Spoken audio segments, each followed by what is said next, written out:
Hello दोस्तों, master world star में आपका स्वागत है। आज हम लोग शुरू करेंगे जीव विज्ञान का एमसीक्यू क्वेश्चन प्रैक्टिस सेट शुरू करेंगे। तो आज का हमारा पहला प्रैक्टिस सेट है वनस्पति विज्ञान और इसकी शाखाएं। तो चलिए शुरू करते हैं। इसमें हम 50 क्वेश्चन देखेंगे। तो हमारा पहला क्वेश्चन आपके सामने है।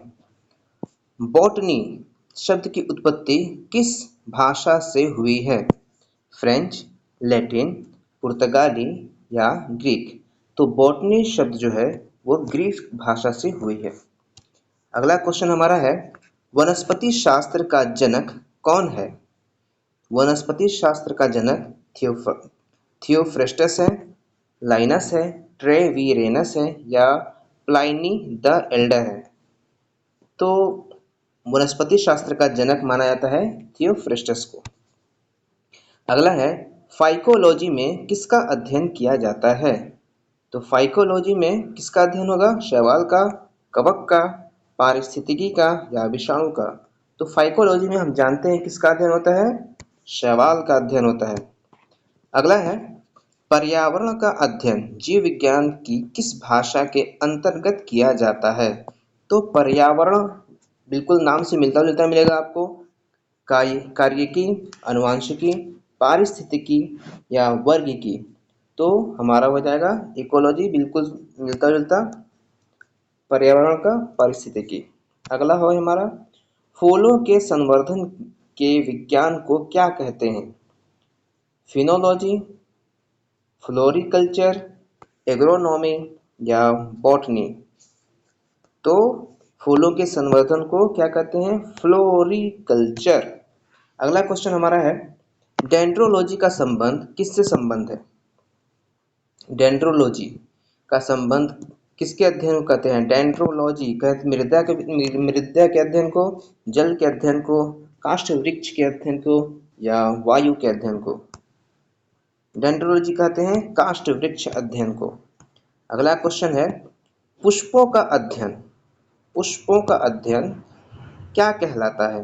एंथोलॉजी, एग्रेस्टोलॉजी, फिनोलॉजी या पॉलिनोलॉजी? तो पुष्पों का अध्ययन क्या कहलाता है? एंथोलॉजी। अगला क्वेश्चन हमारा है, जीवाश्म वनस्पति विज्ञान में अध्ययन क्या किया जाता है? मतलब जीवाश्म वनस्पति विज्ञान में क्या अध्ययन किया जाता है? अस्थियों का अध्ययन किया जाता है, जीवाश्मों का अध्ययन किया जाता है। जीवाश्म में जीवाश्मों का ही अध्ययन किया जाएगा, तो ऑप्शन बी हमारा बिल्कुल सही हो जाएगा। वनस्पति संवर्धन में से संबंधित विज्ञान की शाखा को क्या कहते हैं? तो वनस्पति संवर्धन से संबंधित विज्ञान की शाखा को क्या कहेंगे? फ्लोरिकल्चर कहेंगे, एग्रीकल्चर कहेंगे, ओलेरीकल्चर कहेंगे या हॉर्टिकल्चर कहेंगे? तो वनस्पति संवर्धन के संबंध को हॉर्टिकल्चर कहेंगे। अगला है हमारा, जीवों एवं वातावरण की अंतर अभिक्रिया से संबंधित जीव विज्ञान की शाखा कहलाती है। जीव विज्ञान की शाखा क्या कहलाती है? पादप भूगोल, पारिस्थितिकी, कार्यिकी या आनुवंशिकी? तो यहाँ पे जीवों एवं वातावरण की अंतर अभिक्रिया से संबंधित जीव विज्ञान की शाखा क्या कहलाएगी? पारिस्थितिकी कहलाएगी। अगला हमारा है, वनस्पति विज्ञान की वह शाखा जिसमें शैवाल का अध्ययन किया जाता है। शैवाल का अध्ययन किसमें किया जाता है?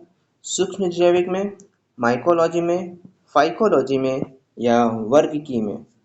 तो शैवाल का अध्ययन इससे पहले हमने पढ़ा है, फाइकोलॉजी में शैवाल का अध्ययन किया जाता है। स्पर्मोलॉजी में किसका अध्ययन होता है? बीज का, पत्ती का, फल का या परागकण का?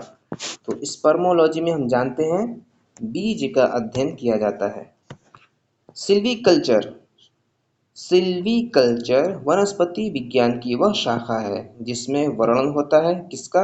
शैवालों के संवर्धन का, वनों के विकास के, सिलिसिफाइड पादपों का, कवकों के संवर्धन का? तो इसका हो जाएगा हमारा वन के विकास का। अगला है, एग्रोस्टोलॉजी में किसका अध्ययन होता है? एग्रोस्टोलॉजी में किसका अध्ययन होता है? तेल बीजों का, फसलों का, घासों का या फलों का? तो एग्रोस्टोलॉजी में आ जाएगा घासों का अध्ययन। पीडोलॉजी में अध्ययन किया जाता है। पीडोलॉजी में किसका अध्ययन किया जाता है? पादप रोगों का, भूमि का, प्रदूषण का या चट्टानों का? तो पीडोलॉजी में भूमि का अध्ययन किया जाता है। आनुवंशिकता एवं विभिन्नता के बारे में जानकारी देने वाली वनस्पति विज्ञान की शाखा को क्या कहते हैं? जो आनुवंशिक की जानकारी दे उसको कौन सा विज्ञान कहते हैं? भू वनस्पति विज्ञान या सेरिकल्चर या आनुवंशिकी या उद्दीकरण? तो आनुवंशिकता को जो बताएगा उसे क्या कहेंगे? आनुवंशिकी ही तो कहेंगे। अगला है पौधों को नाम देने वाला विज्ञान कहलाता है। कौन सा विज्ञान जिसमें पौधों को नाम दिया जाता है? क्या वर्गीकरण में दिया जाता है, पहचान, नामकरण और चौथा वर्गीकी? देखिए वर्गीकी में ही पौधों को नाम देने का नाम दिया जाता है इसे ही। तो ऑप्शन हमारा डी बिल्कुल सही हो जाएगा। अगला है फलों का अध्ययन क्या कहलाता है? स्पर्मोलॉजी, एंथोलॉजी, पीडोलॉजी या पोमोलॉजी? तो फलों का अध्ययन को हम पोमोलॉजी कहते हैं। पराग कणों को का अध्ययन क्या कहलाता है? पराग कणों का अध्ययन क्या कहलाता है? पोमोलॉजी, पेरिनोलॉजी, फाइकोलॉजी या माइकोलॉजी? तो पराग कण का अध्ययन जो है वो कहलाता है पैलिनोलॉजी। संसार में पौधों के वितरण का अध्ययन कहलाता है। संसार में पौधों के वितरण का अध्ययन क्या कहलाता है? फाइटोजियोग्राफी, वानिकी, एक्सपो बायोलॉजी या एथनोबोटनी? तो संसार में पौधों के वितरण का अध्ययन कहलाता है फाइटोजियोग्राफी। अगला है हमारा साग सब्जी उत्पन्न करने वाले पौधों का अध्ययन कहलाता है। साग सब्जी उत्पन्न करने वाले पौधों का अध्ययन क्या कहलाता है? Option A olericulture, option B sericulture, C silviculture या डी पीसीकल्चर? तो साग सब्जी जिसमें अध्ययन किया जाता है उसको कहते हैं ऑलेरीकल्चर। अगला है वार्षिक वलयों का अध्ययन कहलाता है। वार्षिक वलय मतलब पेड़ों को जब हम काटते हैं, जो पुराने पेड़ होते हैं उन्हें जब हम काटते हैं तो उसके बीच में कुछ गोला आकार का वलय बना होता है जिससे हम उसके साल का पता करते हैं कि ये पेड़ कितने साल पुराना है। तो वही उसी का अध्ययन, वही वार्षिक वलयों का अध्ययन किस में होता है? डेंड्रोलॉजी में, डेंड्रोक्रोनोलॉजी में या एग्रोनॉमी में या हॉर्टिकल्चर में?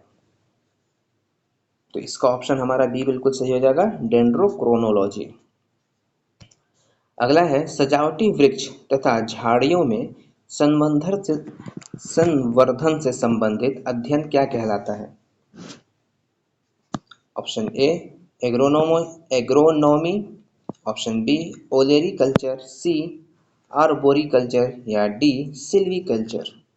तो सजावटी वृक्ष जो है वो आता है आर्बोरिकल्चर में।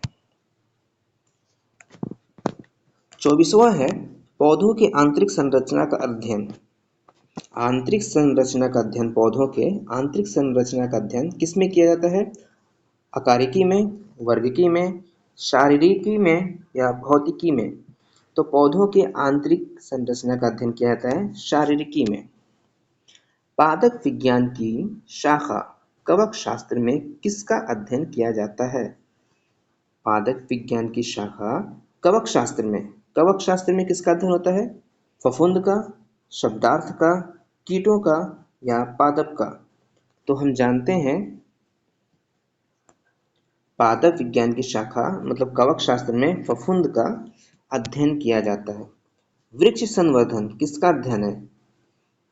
वृक्ष संवर्धन वृक्षों एवं वनस्पति की खेती, पादप जीवन का विज्ञान, बागवानी कला, फसल उगाने की कला? कौन सा सही होगा? ऑप्शन ए हमारा बिल्कुल सही होगा, वृक्ष एवं वनस्पति की खेती। जीव द्रव्य के पृथक्करण एवं संयोजन से संबंधित वनस्पति विज्ञान की शाखा कहलाती है, क्या कहलाती है? एग्रीकल्चर, हॉर्टिकल्चर, टिश्यू कल्चर या एक्वा कल्चर। देखिए, एक बार में अगर क्वेश्चन समझ में नहीं आ रहा है तो आप दोबारा भी उसे पढ़िए, दोबारा पढ़िए, तिबारा पढ़िए, 3 बार से ज़्यादा नहीं, क्योंकि उतना टाइम नहीं रहता फिर। जीव द्रव्य के पृथक्करण, पृथक्करण ये अलग किया जाता है। जीव द्रव्य किस में पाया जाता है? टिश्यू में, तो टिश्यू कल्चर यहाँ पे आ जाएगा। काई, जो बरसात में हमारा यहाँ हरा हरा जो लग जाता है दीवारों पे, जमीन पे, जिससे हम फिसल फिसल गिरते हैं, उसी का बात हो रहा है। काई की तरह प्राचीन पौधों का अध्ययन होता है जो नम और आर्द्र वातावरण में बढ़ता है। उससे क्या कहते हैं, किस में होता है ये? एन एथनोबॉटनी में, ब्रायोलॉजी में, पैलियोलॉजी में या डेंड्रोलॉजी में? तो ऑप्शन हमारा हो जाएगा ब्रायोलॉजी में। कोशिका के वैज्ञानिक अध्ययन को क्या कहते हैं? कोशिका के वैज्ञानिक अध्ययन को क्या कहते हैं? टेक्सोनॉमी, फिजियोलॉजी, हिस्टोलॉजी या साइटोलॉजी? देखिए, कोशिका को जब भी हम देखेंगे तो किसमें? साइटोलॉजी में देखेंगे।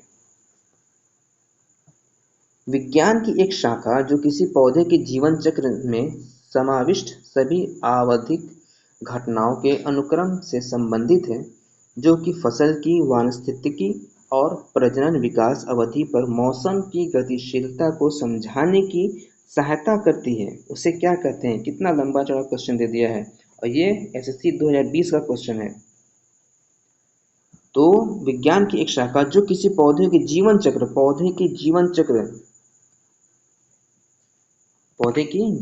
की बात कर रहा है, तो इसमें हमारा हो जाएगा घटना विज्ञान, क्योंकि जीवन चक्र की बात कर रहा है ना, उसके समय अवधि की बात कर रहा है, तो घटना चक्र की बात हो जाएगा यहाँ पे।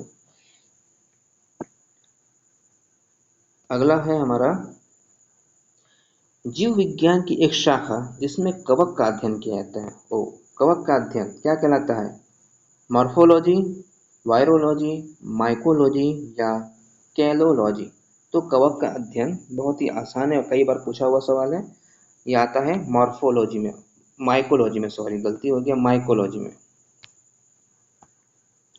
निम्नलिखित में से एक कौन सा एक सही सुमेलित नहीं है? बिल्कुल, फूलों की खेती फ्लोरिकल्चर बिल्कुल सही है। फसलों की खेती को एग्रोनॉमी कहते हैं, ये भी सही है। सब्जियों की खेती को हॉर्टिकल्चर कहते हैं, जी नहीं, हॉर्टिकल्चर तो नहीं कहते। फलों की खेती को पोमोलॉजी कहते हैं, ये भी सही है। तो हमारा ऑप्शन सी सही हो जाएगा, क्योंकि सब्जियों की खेती को ओलेरीकल्चर कहते हैं। ऑप्शन सी हमारा बिल्कुल सही हो जाएगा। अगला है जीव विज्ञान शब्द का प्रयोग सबसे पहले किसने किया?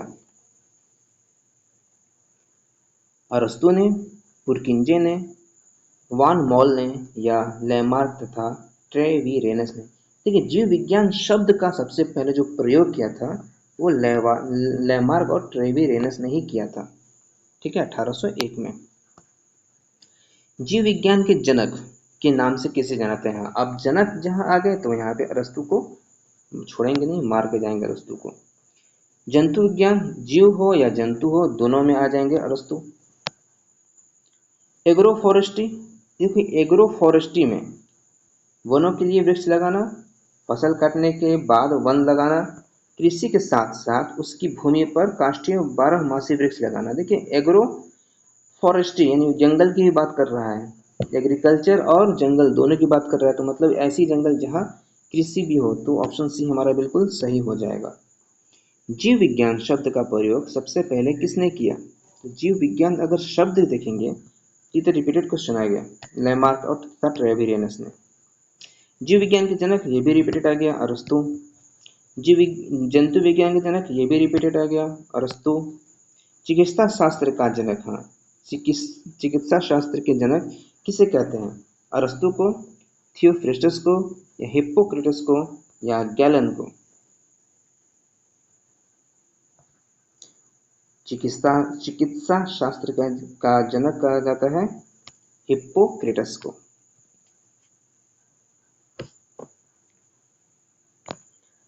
अगला हमारा है हिस्टोरिया प्लांटेरम पुस्तक के लेखक कौन है? हिस्टोरिया प्लांटेरम पुस्तक के लेखक कौन है? अरस्तु है, थियोफ्रिस्टस है, हिप्पोक्रेटस है या डार्विन है? तो हिस्टोरिया प्लांटेरम के लेखक थियोफ्रिस्टस को माना जाता है। हिस्टोरिया एनिमेलियम, जहाँ एनिमेलियम की बात आ जाए यहाँ पे हम लोग अरस्तु जी को मारते हुए चलेंगे। चिकित्सा शास्त्र के विद्यार्थियों को किसकी शपथ दिलाई जाती है? कौन ऐसे हैं जिनको चिकित्सा शास्त्र के विद्यार्थियों को उनका शपथ दिलाया जाता है? क्या अरस्तु का दिलाया जाता है, थियोफ्रिस्टस का, डार्विन का या हिप्पोक्रेटस का? तो देखिए, जो भी चिकित्सा पढ़ते हैं यानी जो डॉक्टर पढ़ते हैं उनको हिप्पोक्रेटस का शपथ दिलाया जाता है। अगला है, वह विज्ञान जिसका संबंध जीवधारी के अध्ययन से होता है। जीवनधारी के अध्ययन से होता है, क्या कहलाता है? भौतिक विज्ञान, गणित, रसायन विज्ञान या जीव विज्ञान? देखिए, जीवनधारी की बात है तो जीव विज्ञान ही होगा, यहाँ पे बिल्कुल इजी क्वेश्चन है। डेंड्रोलॉजी का संबंध किससे है? पुष्पों के अध्ययन से, वृक्षों के अध्ययन से, झाड़ियों के अध्ययन से? ये तो वृक्ष और झाड़ी दोनों के अध्ययन से होगा, तो ऑप्शन डी हमारा बिल्कुल सही हो जाएगा। वनस्पति विज्ञान के अंतर्गत किस शाखा में पौधों की संरचना का अध्ययन किया जाता है? फाइटोकेमिस्ट्री,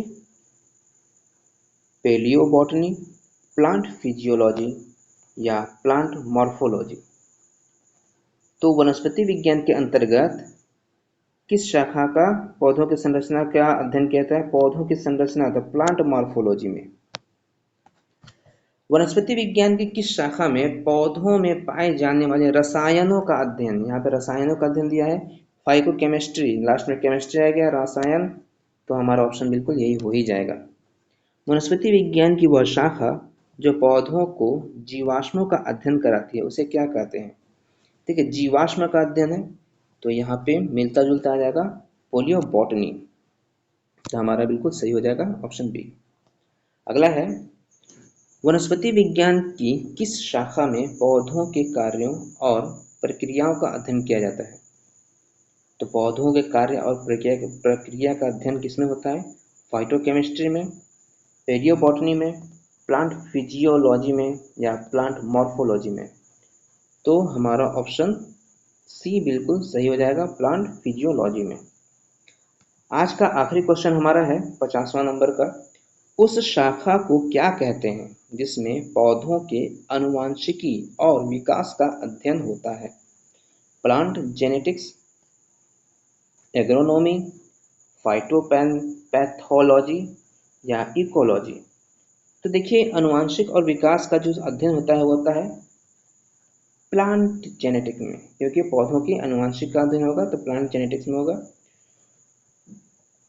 आज के लिए इतना ही, मिलते हैं अगले क्लास में। तब तक आप हमारे चैनल को सब्सक्राइब करिए, लाइक करिए और अपने दोस्तों को ज़रूर शेयर करिए। मिलते हैं नेक्स्ट क्लास में, तब तक के लिए गुड बाय।